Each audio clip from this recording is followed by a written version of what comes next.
लगता है कि बच्चों ने पढ़ा लिखा तो नहीं है, लेकिन पैसे रख के वो लालच देना चाहते हैं कि शायद टीचर उन्हें पास कर दे। हेलो स्टूडेंट्स, कैसे हैं आप सभी लोग। स्वागत है आप सभी का आपके अपने यूट्यूब चैनल पर्सपेक्टिव सुनने में। जी हाँ दोस्तों, आज के इस वीडियो में हम लोग जानेंगे दोस्तों कि बोर्ड एग्जाम में नंबर क्यों कटता है। आखिर वह कौन सा गलती है जो आप करके आए हैं और उसकी वजह से नंबर कटता है दोस्तों, और क्या आप करके आए हैं तो आपका नंबर नहीं कटने वाला है और बहुत बढ़िया नंबर आएगा दोस्तों। आज के इस वीडियो में दोस्तों यह दोनों बातें हम लोग जानेंगे दोस्तों।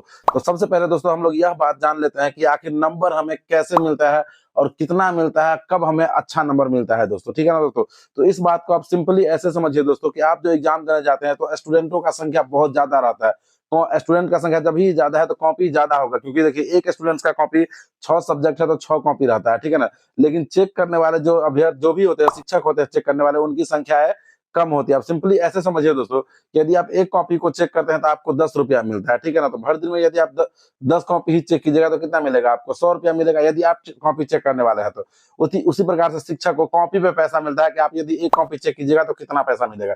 तो शिक्षक जो होते हैं वह चाहते हैं कि हम ज्यादा से ज्यादा कितना कॉपी चेक कर सके ताकि हमारा रेवेन्यू उतना ज्यादा बने दोस्तों। सिंपली तो इसका मतलब यह हुआ कि यदि आप क्वेश्चन में लिख के आए हैं, ठीक है ना, लिखने का मतलब यह नहीं है कि आप कुछ भी लिख के आए तो आपको नंबर मिल जाएगा, लेकिन आप क्वेश्चन से रिलेटेड यदि आंसर लिख के आए तो आपको नंबर मिलता है दोस्तों, ठीक है ना। यदि आप क्वेश्चन से रिलेटेड नंबर लिख के आए हैं, क्वेश्चन से रिलेटेड आंसर लिखा है तो आपको नंबर मिलता है और 110%, 110% आपको नंबर मिलता है। लेकिन आप पेज को पूरा ही ब्लैंक छोड़ दिया, कुछ भी आप नहीं लिखे हैं, प्लेन छोड़ दिया, तो वहां पे आपको कुछ भी नहीं मिलने वाला है दोस्तों, ठीक है ना। यदि आप क्वेश्चन से रिलेटेड आंसर लिखे हैं तो आपको नंबर मिलता है, 110% आपको नंबर मिलेगा दोस्तों, ठीक है ना। तो यदि आप लिखे हैं तो नंबर आपको जरूर मिलेगा आप, ठीक है। चलिए अब बात कर लेते हैं दोस्तों कि आपका नंबर कटता कहाँ है। यदि आप बहुत अच्छा से लिखे हैं, सही सही आंसर लिखे हैं, फिर तो आपका देखिए जितना नंबर का क्वेश्चन है उतना नंबर आपको परफेक्ट मिल जाएगा, एक नंबर आपका नहीं कटेगा। देखिए हैंड राइटिंग उतना मैटर नहीं करता है, यदि चीजों को आप सही तरह से लिखे हैं, बहुत अच्छी तरीका से लिखे हैं, तो आपको नंबर मिलता ही है, ठीक है ना। सिंपली ऐसे समझ लीजिए, यदि आप मिला जुला के लिखे हैं, थोड़ा इधर थोड़ा उधर करके लिखे हैं तो थोड़ा कम नंबर मिलता है दोस्तों। और एक चीज और आप याद रखिएगा कि यदि आप शुरू में उस क्वेश्चन का जवाब दिए हैं जिस क्वेश्चन का आंसर आपको याद है, 100% सही का आंसर यदि आप दिए हैं, तो 2-4 पेज में भी यदि आप ऐसा आंसर दिए हैं जो कि सही है, तो उसके बाद यदि आप उसका आपका थोड़ा बहुत मिला जुला भी रहता है ना, तो आपको पूरा का पूरा नंबर मिलता है। क्यों? क्योंकि एग्जामिनर जो होता है वह शुरू में ही देख लिया कि आप सही सही आंसर लिखे हैं, तो वह यह सोच लेता है कि बच्चा तेज है, इसका आंसर दिया हुआ सही ही होगा, क्योंकि बता दिया आपको शुरू में ही कि जितना ज्यादा वह कॉपी चेक करेगा उतना ज्यादा उसका रेवेन्यू बनेगा। सिंपल सा बात है, तो वह भी चाहता है कि हम ज्यादा से ज्यादा कॉपी चेक करें दोस्तों। अब बात कर लेते हैं कि नंबर कटता कहाँ है, ठीक है ना। यह भी बहुत बड़ा बात है, क्योंकि बहुत सारे बच्चों के मन में यह दुविधा रहता है कि नंबर कहाँ कटता है, नंबर कहीं हम तो नहीं वह गलती कर दिया जिससे हमारा नंबर कट जाए। क्योंकि होता है आप एग्जाम हॉल में जाते हैं तो कुछ ना कुछ आपसे गलतियां हो जाती है जिससे आपका नंबर कट जाता है दोस्तों, ठीक है ना। तो आप कहीं तो नहीं यह गलती किया, तो चलिए गलती नंबर फर्स्ट हम जानते हैं कि सबसे पहला नंबर गलती क्या है कि आप यदि नहीं किया है तो बढ़िया बात है, क्या है कि ज्यादा कटपीट नहीं करना, ठीक है ना। कितना बच्चा क्या होता है, किसी क्वेश्चन का आंसर लिखा और गलती हो गया, वह क्या करता है उसे घस देता है। तो घसना नहीं है आपका, यदि किसी क्वेश्चन का आंसर गलती हो गया तो सिंपली आप डबल क्रॉस लगाइए और आप दूसरे जगह उसका आंसर लिखिए, कोई प्रॉब्लम वाला बात नहीं है। लेकिन आप उस वहां पे घसते हैं, ठीक है ना, तो वो आपका प्रॉब्लम कर देता है, वहां पे आपका नंबर कट जाता है बाबू, ठीक है। तो ये हो गया कि यदि आपका पूरा का पूरा आंसर ही गलत हो गया है तो कितना बच्चा क्या करता है कि कोई आंसर लिख रहा है, ठीक है, अब मान लीजिए कि एक शब्द कोई गलत लिखा गया तो बच्चा क्या करता है उस पर घस देता है, उससे भी आपका नंबर कट जाता है, क्योंकि कॉपी आपका बेकार लगने लगता है देखने में।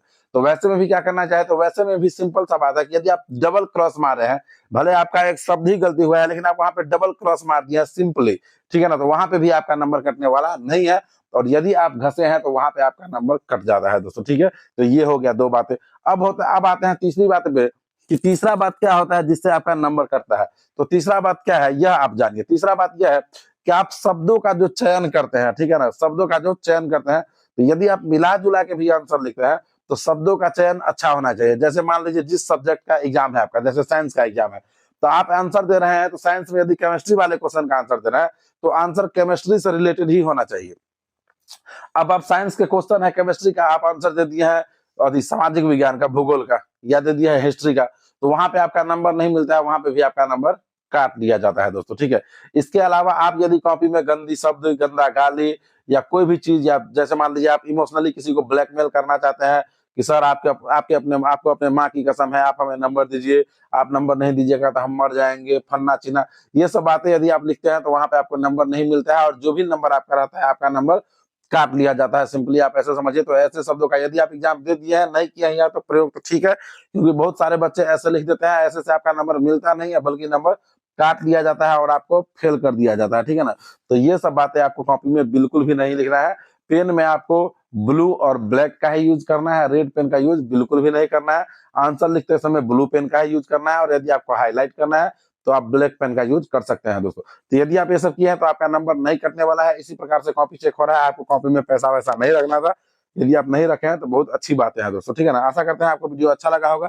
यदि वीडियो अच्छा लगा है तो वीडियो को लाइक करके जाइए, चैनल को सब्सक्राइब करके जाइए, साथ ताकि ऐसा ही जो भी न्यूज आए, कड़क कड़क न्यूज आए, तुरंत आपके पास आए। साथ ही साथ इसमें तैयारी भी कराया जाता है दोस्तों क्लास 10 का। तो आप चैनल को सब्सक्राइब करके और वीडियो को लाइक करके जरूर जाइएगा। मिलते हैं फिर से किसी और नेक्स्ट वीडियो में दोस्तों, तब तक के लिए जय हिंद।